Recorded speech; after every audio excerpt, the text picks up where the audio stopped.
Hello everyone, I'm Jonathan Cullen and welcome back to my city life. This is another Ruy Lopez series. So again, the starting position for white is both on rows 1 and 2, whereas black is on 7 and 8. And here we're going to look at another Ruy Lopez variant.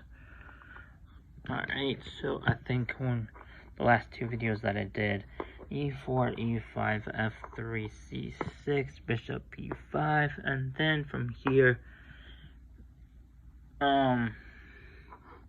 we did play the Steinitz. And here, I think we did bishop to d7 here.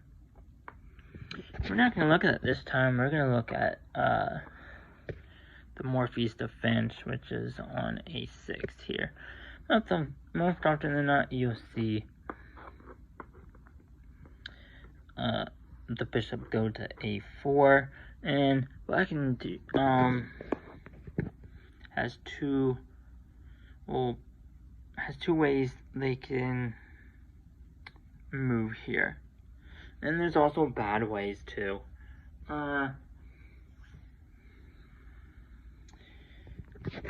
You can still play a move like you could put your knight on f6, that's fine too. And here,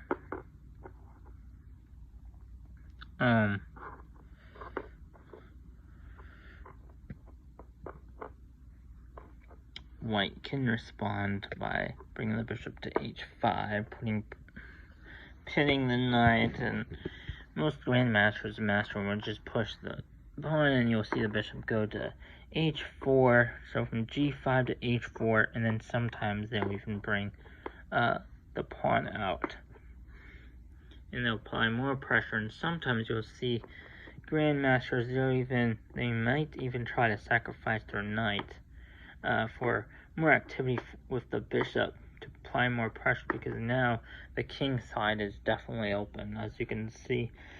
If these pawns right here on D and E file weren't there for white, then the bishop would have a lot of power. Same with the queen here on D1. So this can be done here. Most often not here on this way. Let's see.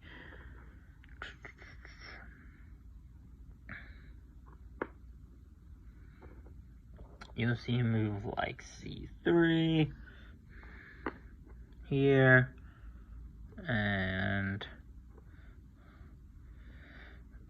bishop back to c2, and then here, black will play the move like bishop to d7, getting ready into a castle, and most often you'll see that white will play a developing move here, and then the grandmasters, most grandmasters and masters, they'll play a move like h6 and just kick it back. So most often not, it will just go back to e3 here, and with that, black will castle and white will castle too. After this move, you'll see a move here.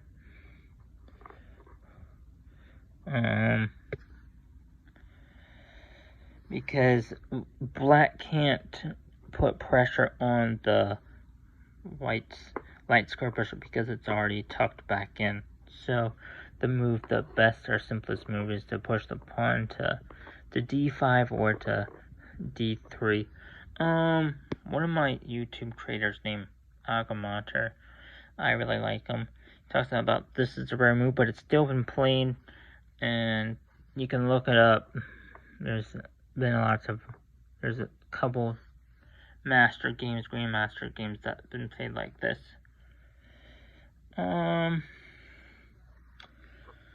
But because the bishop is tucked in, this black's light square bishop doesn't really have a purpose to be on e6.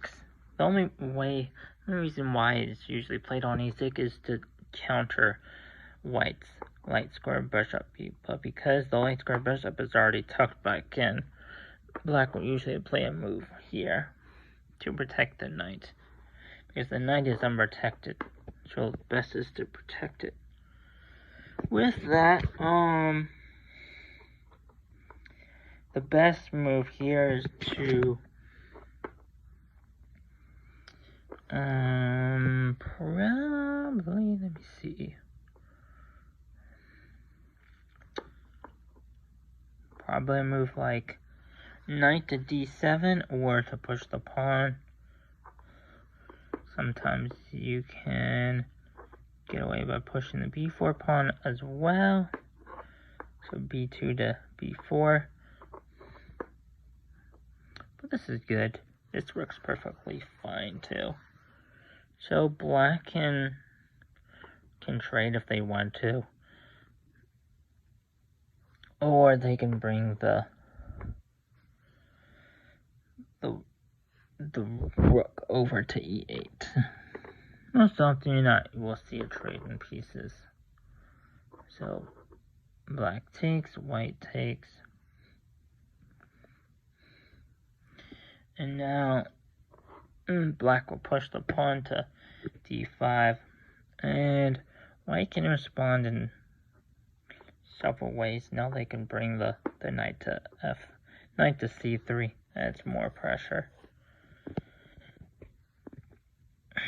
White got to be careful when doing that, but it's good to note that here the light square bishop is doing a good job adding more pressure to, or adding more defense or support for the e4 pawn. So taking would just lead to a trade in pieces, and we might see this. You might see a trade in pieces here. So let's just go ahead and trade those pieces off.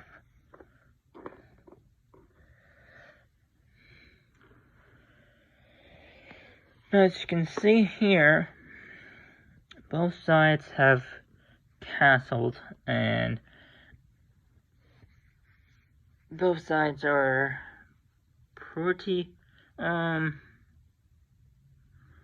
developed and pretty good in development.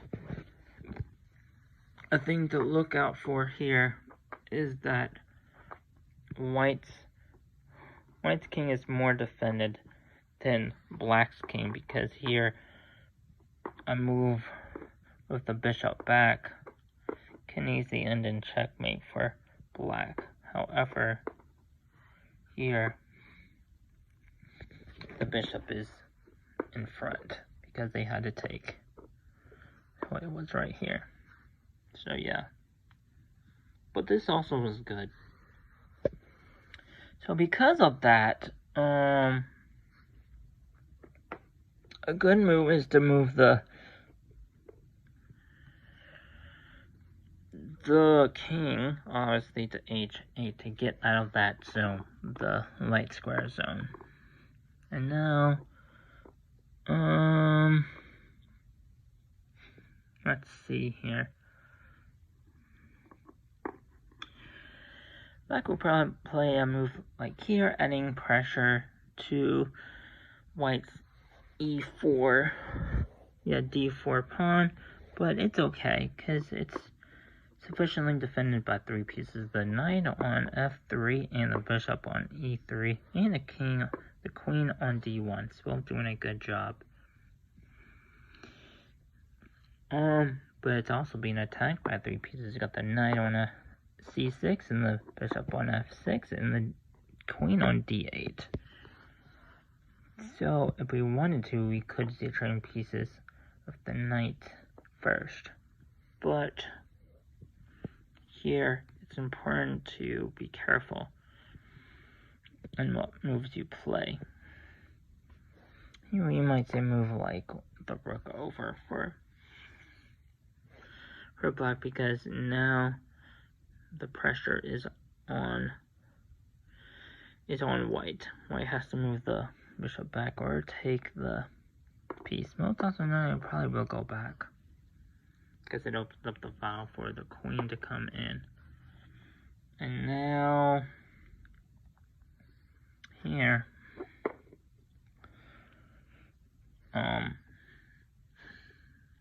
this might happen. And so, yeah, so that wouldn't be good. So because of that, yeah. But you know, it is over 10 minutes, so I'll do part 2 on this Ruy Lopez series. Okay? So stay tuned. Thanks. Bye.